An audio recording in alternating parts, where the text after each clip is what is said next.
프로그래밍 문법 공부 후 무엇을 해야 할까요? 저는 프로젝트를 진행하세요 라고 많이 얘기를 해요. 그러니까 목표를 대략적으로 세우고 그 목표에 맞는 뭔가를 구현을 하는 거죠. 그럼 구현을 하면 이걸 제가 왜 해보라 그러냐면 제가 이 얘기 많이 하거든요. 회사를 가세요. 그리고 물건을 만들어 보세요. 이 얘기를 많이 하는데 프로젝트를 이제 해보세요. 왜 해보라고 하냐면 내가 언제 실력이 느느냐를 봤을 때 그 실력이 느는 기점은 뭐냐면 문제를 만날 때요. 정확히 이야기하면 문제를 만나고 해결할 때요. 요때 성장을 해요. 프로젝트를 진행해보면 만나요. 그래서 해보라는 거예요. 인공지능으로 개인 프로젝트를 하고 싶은데 방향을 못 잡겠습니다. 그러면 일단 너무 방향이 안 잡히면 그냥 따라 하는 게 맞아요. 일단 책 보고 한번 쭉 따라 해보고요. 감이 잡히면 뭔가가 보여요. 그 다음에. 그래서 아예 모를 때는 한번 쭉 이제 방향을 잡아보기 위해서 책을 보는 게 맞고요. 그리고 나중에 이런 경험을 하다 보면은 이제 저 같은 경우에 처음 접하는 분야도 대략 보입니다. 어떤 식으로 접근해야지라는 게 보여요. 제가 이제 예를 들었던 건데 말하는 곰돌이를 만들고 싶다라고 하면은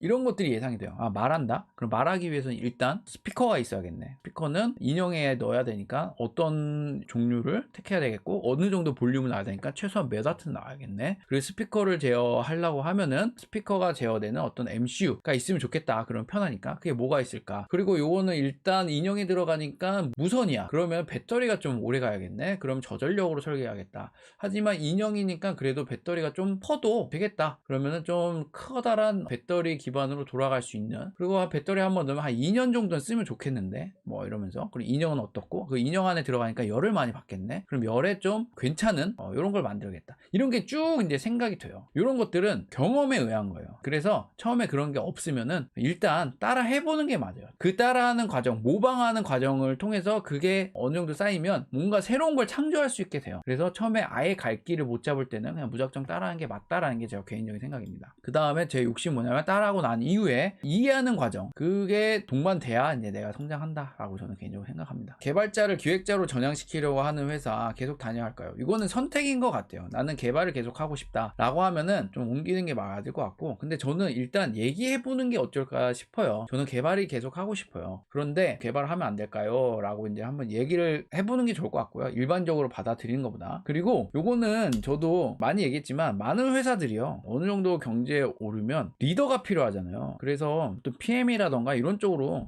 전향을 시키려고 합니다. 저 같은 경우에도 벌써 대표님이 자꾸 저 개발하고 싶은데 이제 CTO니까 좀 사람 관리하고 뭐 이런 쪽으로 자꾸 밀어요. 실제로 제가 코딩할 수 있는 시간이 별로가 없어요. 뭐냐면 뭐 잡일이 되게 많아요. 뭐 관리하고 뭐 상담하고 이러고 나면 한 3, 4시 돼요. 그러면 한 3시간 겨우 코딩하는 거예요. 그때 뭐 만들고 어떻게 하나 싶지만 그렇게 자꾸 되더라고요, 환경이. 그러면 이게 뭐 꼭 잘못된 거냐라고 봤을 때 또 그럴 수도 없어요. 그러니까 회사에서 필요한 어떤 상황들이 있는 거죠. 그러니까 전적으로 자기 선택인 거예요. 나는 어떻게 갈 것인가 라는 거죠. 그래서 나는 관리도 하고 코딩도 하고 싶다. 그럼 내 역량을 더 늘리는 게 맞고, 어느 정도 관리하고 이런 게 돼야 또 높은 연봉을 받을 수가 있는 것도 맞아요, 한국에서는. 그래서 이게 내 생각만으로 내가 원하는 것만 할 수 없는 게 회사의 어떤 상황이니까 이건 선택인 것 같아요. 그래서 이거는 대화가 저는 맞다고 봐요. 저는 그래도 개발이 어느 정도 하고 싶으니까 온전한 기획자보다는 이것도 하고 좀 이렇게 할 수 있는 어떤 환경을 만들어 주시면 어떻겠습니까? 라고 얘기를 하는 게 어떨까, 저는 그렇게 생각합니다. 대화가 안 되면 그때 이제 옮기는 거를 한번 생각해 보는 게 옳지 않을까요? 저는 그렇게 생각해요. 예쁘고 똑똑한 여자 개발자는 어디 있나요? 저희 회사에 있습니다. 저희 회사에 예쁘고 똑똑한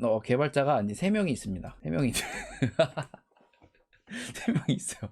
제 기준에 다 예쁘고 똑똑한데, 한 명은 대학교 이제 후배인데 오래 같이 했는데 엄청 미인이다고는 못하지만 저는 뭐 귀엽다고 생각해요. 그리고 2분은 제가 보기에는 객관적으로 미인인 것 같아요. 2분이 뭐 그렇다고 해서 뭐 김태희, 김희선 마냥 엄청 미인이냐라고 하면은 그거는 제가 거짓말이라고 생각하지만, 그 정도면은 저는 미인이라고 생각을 해요. 이쁘고 똑똑하다고 저는 생각해요.